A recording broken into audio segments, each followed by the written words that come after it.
પુરુષ સમાન છે? પુરુષને પુરુષ યોનિ તરત જ મળે અને મળે તો કેવા પ્રકારના કર્મો તેમાં કારણ છે?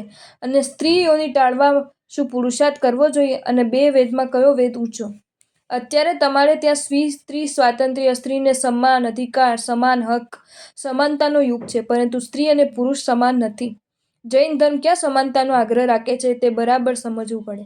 જીવ માત્ર અંદરથી સિદ્ધ સ્વરૂપ છે. હકીકતમાં જીવ માત્ર મૂળથી સમાન છે, પરંતુ કર્મના કારણે આ બધા વિશેષ ભેદભાવો ઊભા થયા છે.